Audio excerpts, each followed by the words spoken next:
Good evening, and welcome back. Tonight we're leaving land altogether.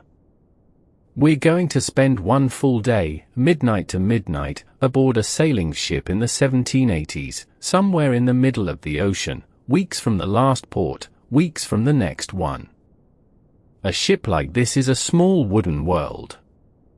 100 souls, a few farm animals, everything they eat and drink and mend and burn, all of it packed into a creaking oak shell moving at walking pace across the largest empty space on Earth. It is not an easy life.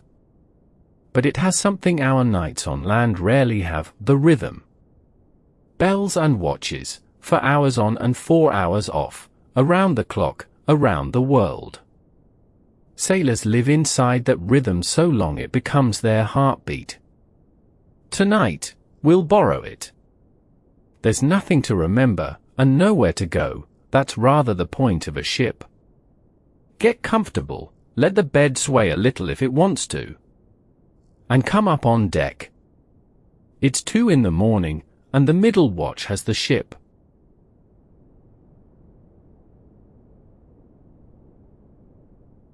The middle watch runs from midnight to 4 in the morning, and it belongs to the quietest version of the ship. Half the crew is below, asleep. Up here, a handful of shapes move in the dark or stand still at their stations. The helmsman at the great wheel, lit faintly from the compass lamp in the binnacle, a small warm glow on his hands and chin, the only lit face on deck. An officer on the quarterdeck, pacing his slow beat, 6 steps and turn. Lookouts at the bow and up in the tops. The rest of the watch dozes where it may, on coils of rope, in the lee of the boats, permitted, by long custom, so long as they rise at the first call. Listen to her. A ship at sea is never silent, and sailors will tell you she talks. The masts creak in their steps. 1,000 ropes hum, each at its own note. The rudder mutters on its pintles. And under everything, always, the long wash of the sea running down her sides, the sound of miles going by in the dark. The wind tonight is steady on the quarter, a trade wind, one of the great reliable rivers of air that ships ride for weeks on end. The sails are drawing full and asleep, needing nothing. On nights like this the helmsman's work is a conversation of half-inches, feeling her through the wheel spokes, keeping the compass card resting on its mark. Above the masts, the sky. There is no sky like a mid-ocean sky before dawn. No land, no lamp, no smoke for 1,000 miles in any direction, just the whole ceiling of creation, blazing, from horizon to horizon. The Milky Way lies across it like spilled flour. Sailors steer by these stars, name them, argue about them, and mostly, on the middle watch, simply stand under them, small and content. At the half hour, a boy turns the sand glass by the binnacle and strikes the bell. One stroke, clear and small in all that darkness. The lookouts answer, voice to voice around the ship, all's well, the oldest litany at sea, passed like a watchword from bow to masthead and back. The glass turns. The bell counts. 2 bells. 3. The ship runs on through the dark, 60 miles of ocean slipping astern between midnight and morning, and nobody on Earth knows exactly where she is, except her.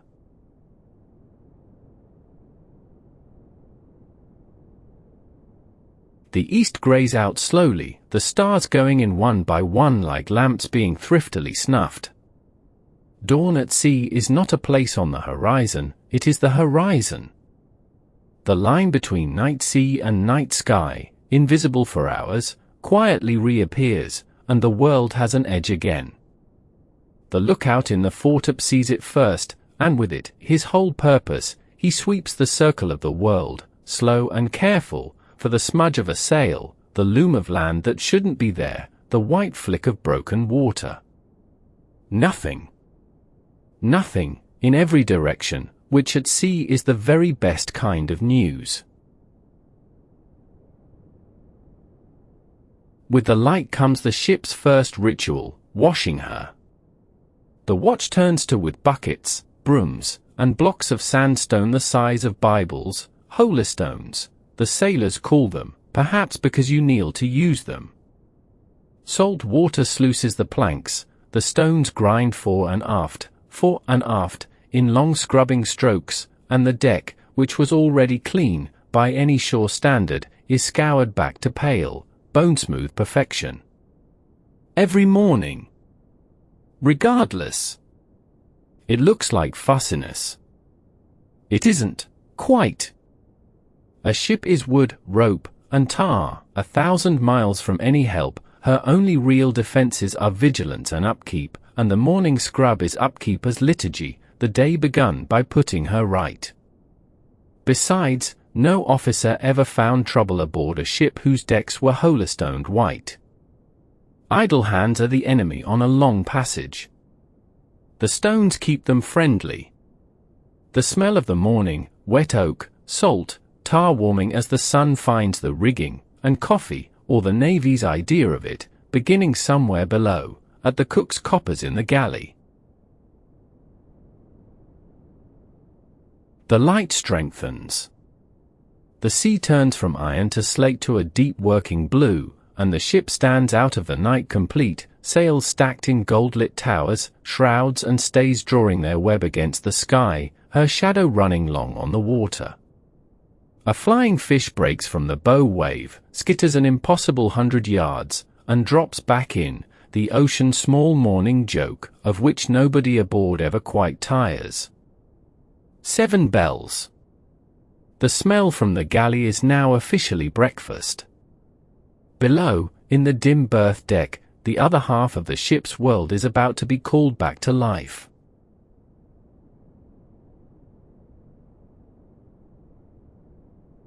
Eight bells, struck in 4 brisk pairs, and the ship changes over like a tide.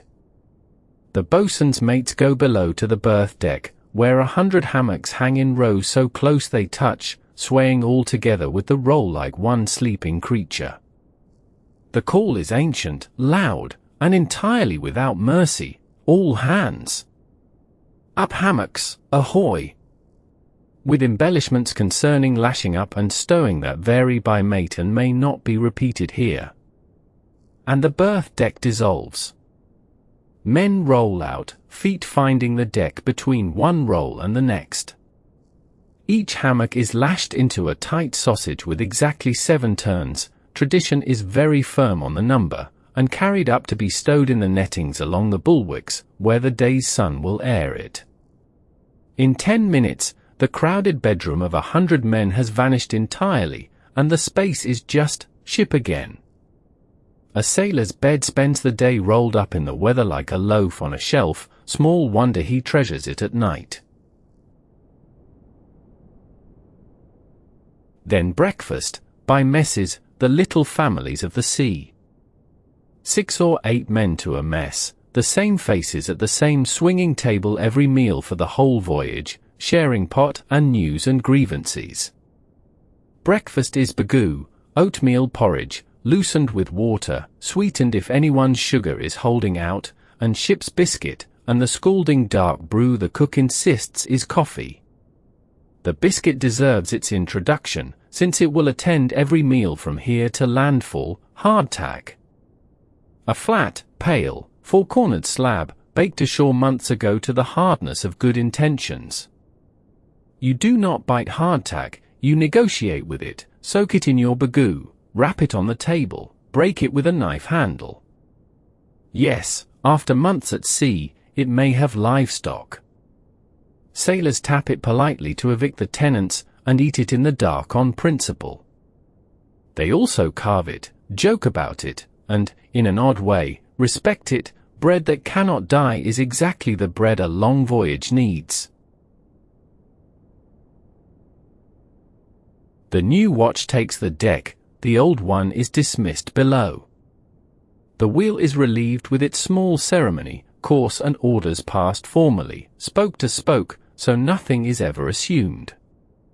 The log is written up, course, wind, distance run, remarks. These 24 hours, moderate breezes and fair. All's well. The ship, fed and scrubbed and handed over, settles into her forenoon.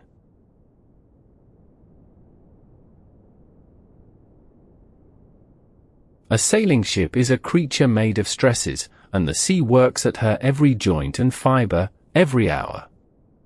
So the crew's true occupation, beneath all the titles, is mending. Not repairing failure, staying ahead of it. The forenoon watch is when the ship is worked on in earnest. The sailmaker sits cross-legged in a snowdrift of canvas, palm and needle flashing, restitching a seam the wind found last week. His mates patch, roach, and rope fresh cloths for the day the weather turns serious. Up in the rigging, hands move along the footropes, worming and parceling and serving, wrapping the great stays in tarred yarns against chafe, the ship's version of bandaging, and slashing the masts with galley grease so the yards will slide sweetly. The carpenter makes his round of the wells and sounds them, measuring what water has crept in. Every wooden ship leaks a little. The question is only her habit, and the clank of the pumps for a half-hour each morning is as routine as the bell. The cooper nurses his casks. The armourer's stone rings. Somewhere a paintbrush is at work, because somewhere a paintbrush is always at work. And everywhere, rope.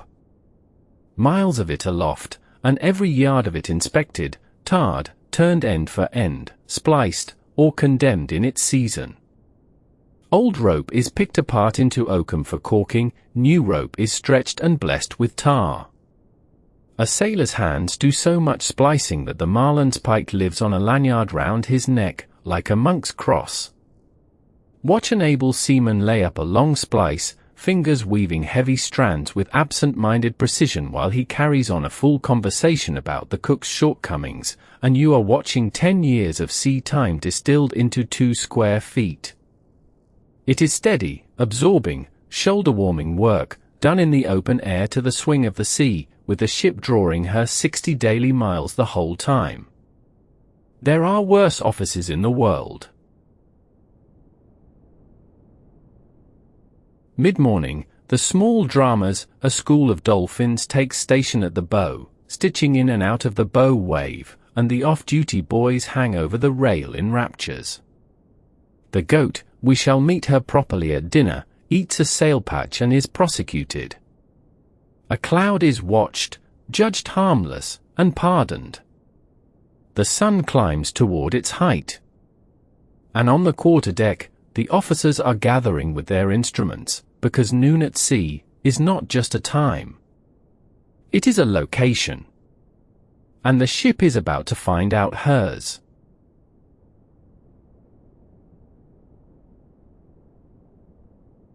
A ship out of sight of land lives on an empty page.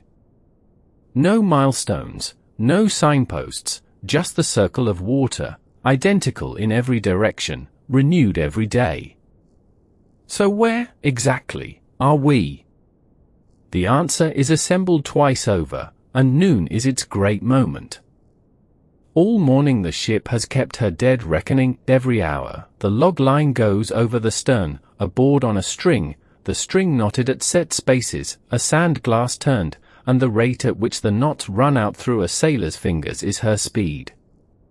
Knots, quite literally, that is where the word is born. Speed, course steered, leeway guessed, chalked and carried forward, hour by hour, a running sum of where she ought to be. But aught drifts. So at noon comes the observation. The officers stand braced along the quarter-deck rail, each with his octant or sextant raised, hunting the sun in the little mirrored eyepiece, following it up, as it climbs to the very top of its arc. There is a longish, easy silence, the whole ship half pausing around it, while the sun hangs at its highest. 8 bells. Make it noon. The height of the sun gives the ship her latitude, her line around the world, to within a few miles, from 93 million miles away, with a triangle of brass and glass. The master compares sun against reckoning, adjusts his page, and pricks the new position on the chart, one small pencil dot in a great blank blue, joined to yesterday's dot by an inch of line. That inch is 60 leagues of ocean. A day of 100 lives. On the chart, it is the ship's whole biography, a dotted wake of noons, curving with the trade winds from one edge of the map toward the other. Noon is also when the day itself begins. By sea custom, the ship's official day runs noon to noon, sun to sun, because the sun is the only calendar out here that never blows away. The log closes its page and opens another. Moderate and fair. Distance made good, 142 miles. And with the reckoning done and the new day 2 minutes old, there comes from the galley hatch the finest smell aboard, and the pipe every hand aboard has been awaiting since breakfast. All hands to dinner.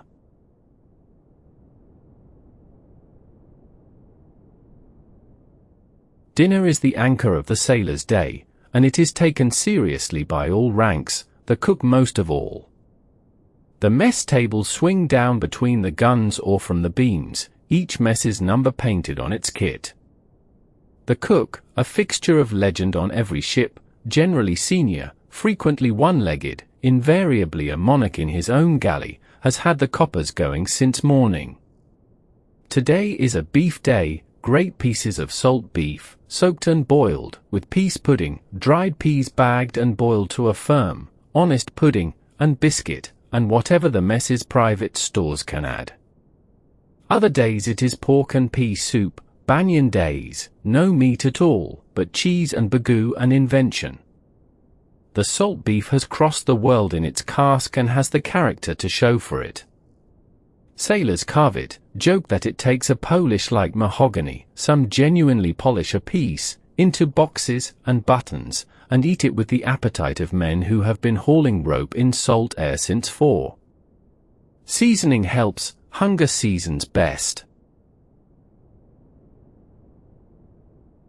And there is the grog. Twice a day, at dinner and supper, the ship performs her most popular ceremony, rum, mixed with water in the scuttle but under the eye of authority, measured out mess by mess. The mixture is grog, named, the old hands will tell you, for an admiral in a grogram coat who first ordered the rum watered, and was never quite forgiven. Toasts are drunk, debts of grog are paid and incurred, the true currency afloat, and for half an hour the berth deck hums like a fair. As for fresh stores, forward, in a small wooden republic of her own, lives the livestock, hens in coops, promised to the sick bay and the captain's table, and the goat. Every long voyage ship keeps a goat if she can, for milk, and the goat keeps the ship, in her own opinion, as commanding officer. She has eaten a hat, a sail patch, and a page of the carpenter's accounts. She gives milk for the youngest and the ailing, endures no nonsense, and is, after the cook, the most respected soul aboard. There is a shadow side to the mess table, and honesty names it gently, months of salt meat and biscuit, and no green thing, invite the old seasickness, scurvy, and the wise captains of this age are learning, port by port and experiment by experiment, what the cure is, fresh food where it can be had, lime and lemon juice where it can't. By the century's end the lesson will be law, and the long voyages will lose their oldest terror. Our ship carries her juice, and her people are the better for it. Dinner done, tables triced up, pipes lit at the galley fire, the ship eases into the drowsiest stretch of her day.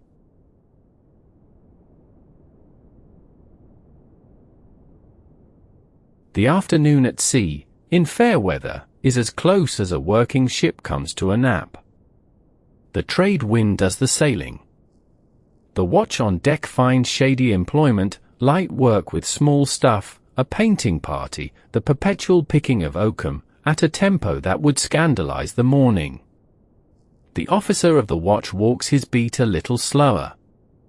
The helmsman's half-inches grow fewer.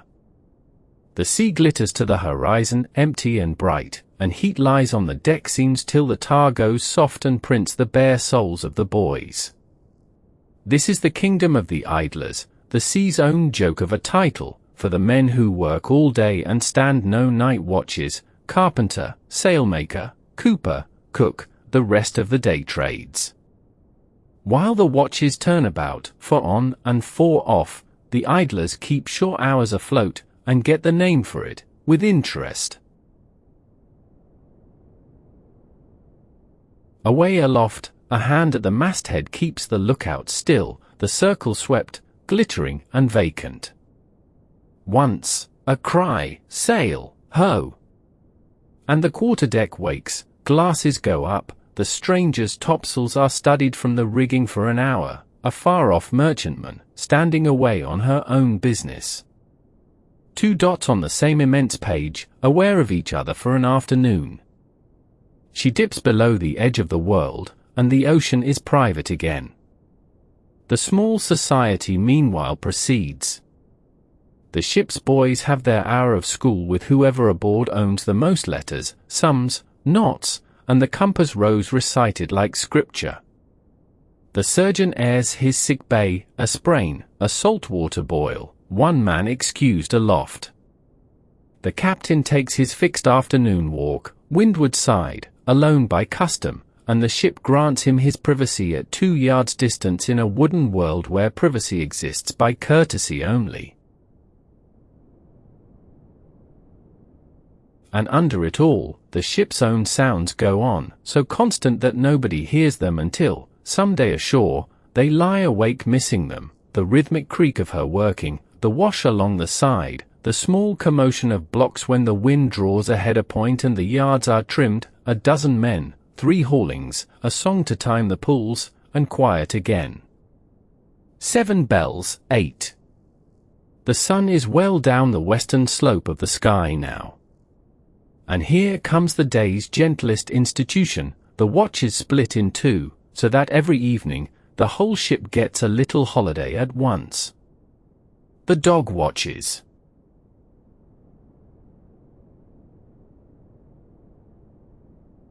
From 4 o'clock to 8, the day's rhythm deliberately stumbles, 2 short watches of 2 hours each, the dog watches, whose whole quiet purpose is to shift the rotation, so no man keeps the same hours forever.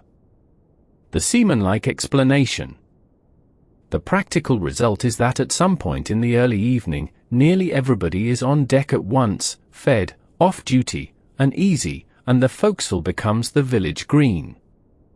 Someone has a fiddle. There is always, on any ship worth sailing in, someone with a fiddle, and failing that a fife, and failing everything, hands and a table type. The tunes are the ones that crossed with them, jigs and reels and the long ballads with 90 verses of which every man knows a different 40.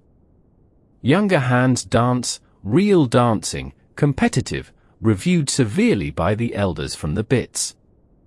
The songs that time the day work, the shanties, haul and stamp, belong to working hours, the evening songs are for sitting still, and some of them can quiet the whole deck to the waterline. Along the rails, the crafts come out. Scrimshaw and carving up a whale's tooth, a bit of bone or boxwood becoming a hinged fan, a staybusk, a little ship. Needlework, sailors are shameless fine seamstresses of their own clothes, embroidering initials and full-rigged ships into their shore-going shirts. Model rigging, knot boards, a letter continued that was begun 3 Sundays ago and will be posted, God willing, from the next port in a month or 2. And yarns. The currency of the evening. The old hands hold court on the forecastle, storms survived and improved in the telling, ports and their perils, sea serpents at second hand, the phosphorescent night off the Cape when the whole sea burned cold white, which is true, and the mermaid, which is not, and is told anyway. The boys sit with their arms round their knees and believe every word, which is the correct and time-honored procedure. The sun leans to the sea. Supper is piped, biscuit, cheese, the last of the grog, and the watch below begins, without hurry, to think about hammocks. Meanwhile the western sky has begun doing what it does out here, where the horizon is a true circle and no land interrupts, turning the entire visible world to gold.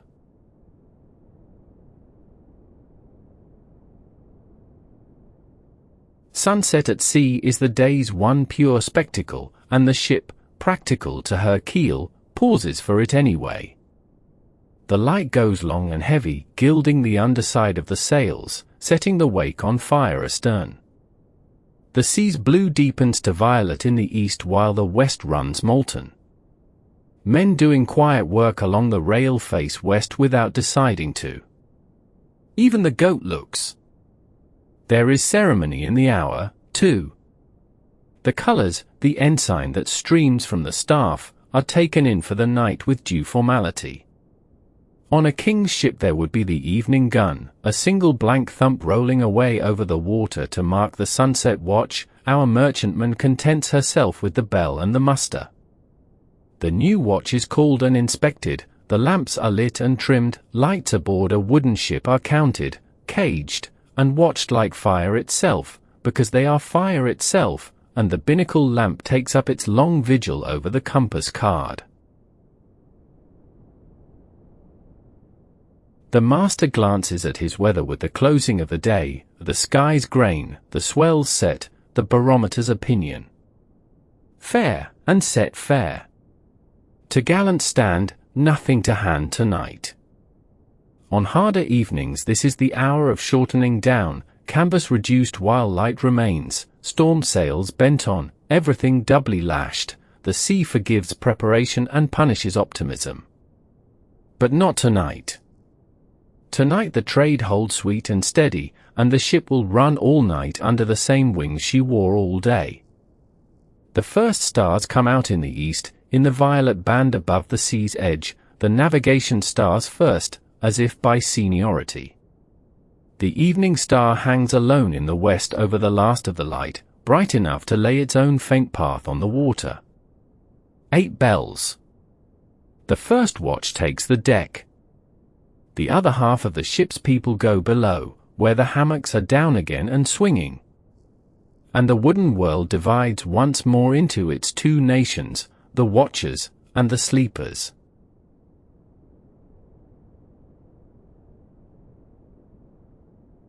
The first watch, 8 till midnight, settles the ship into her night running trim. On deck, the world has simplified, black sea, spangled sky, the pale towers of the sails leaning steady against the stars. The helmsman steers by compass and by feel, the lit card swimming gently in its bowl. The lookouts lean on the dark. Conversation drops to a murmur, then mostly to nothing. Night watches keep their thoughts private.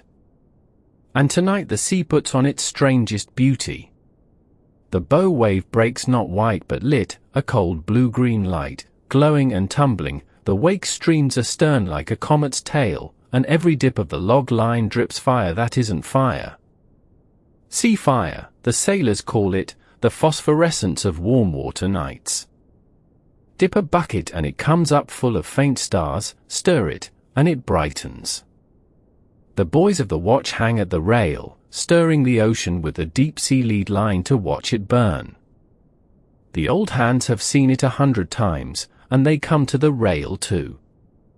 Some sights do not wear out. Below her waterline, the ship drives on through the glowing water, and her people feel her gait without thinking, the long lift, the easy roll to leeward, the small shudder as she shoulders a swell aside. A sailor asleep below can feel a change of weather in his hammock before he wakes, the rhythm of her alters, and something older than thought sits up and listens. Tonight the rhythm is long, even, and reassuring, hour after hour, the sea rocking 100 cradles at once. At each half hour, the glass turns, the bell speaks, the lookouts answer round the black ship, all's well. From the deck the cry passes over the sleepers below like a hand smoothing a blanket. For bells. 6. The Great Bear wheels lower, the sea fire streams. The first watch wears away, mile by glowing mile.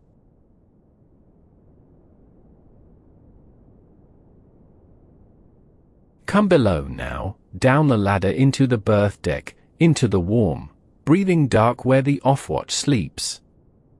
The hammocks hang in their rows, shoulder to shoulder, each in its numbered place, all swaying together with the ship's roll, 100 men moving as one slow pendulum, perfectly out of time with the sea and therefore perfectly still, in the only way that matters.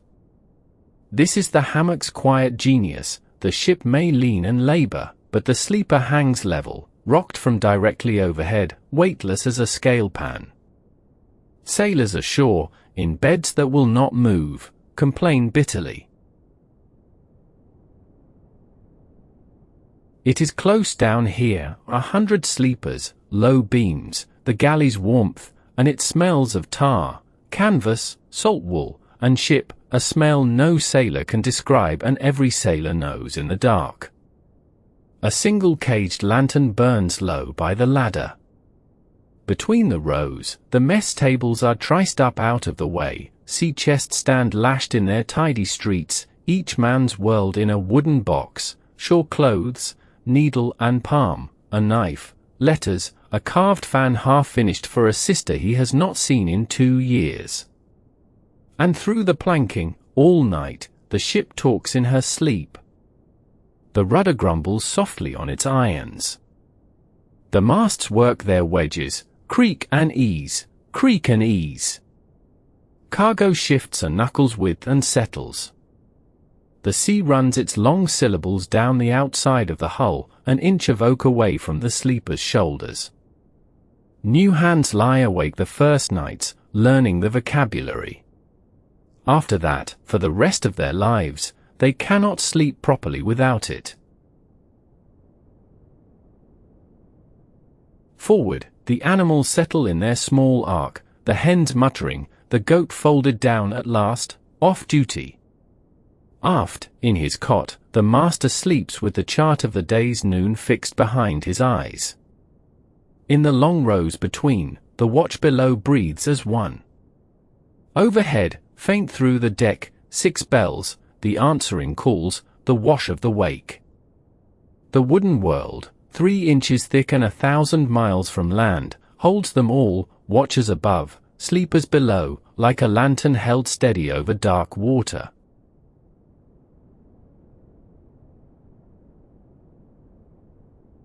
At midnight the bell strikes 8, and the day comes full circle. The middle watch takes the ship, as it did when we came aboard. The relieved watch feels its way below and rolls into hammocks still holding the shape of the men who left them 4 hours ago. The new helmsman takes the spokes and the course, formally, word for word. The glass is turned. The lookouts settle into the dark. The ship changes hands as smoothly as one wave passing the swell to the next, and runs on. Somewhere ahead, weeks ahead, there is land, a smudge that will lift over the bow one forenoon, harbor smells, fresh bread, letters, noise. And somewhere astern, weeks astern, the land they left. But out here, in the middle passage of the world, there is only the ship, the wind that has held for 11 days, and the road of stars laid out over the mastheads from one edge of everything to the other. Her people sleep and steer in their turns. The sand runs. The bell counts the half hours away, small and clear under the enormous sky, the same rhythm, for on and for off, that has rocked sailors around the planet for 300 years. It is a hard life and a strange one, and its secret, every deep water man knows it, and few say it, is that it is also at hours like this, very peaceful. The world reduced to wind, water, stars, and a course to steer. Everything else left ashore. 1 bell. The lookouts answer around the dark ship, unhurried, voice to voice, the sea fire trailing astern. All's well. And it is. The trade wind holds. The hammocks sway together. The ship talks softly in her sleep, 60 more miles of ocean going by in the dark. And she will still be sailing when you wake. Sleep well.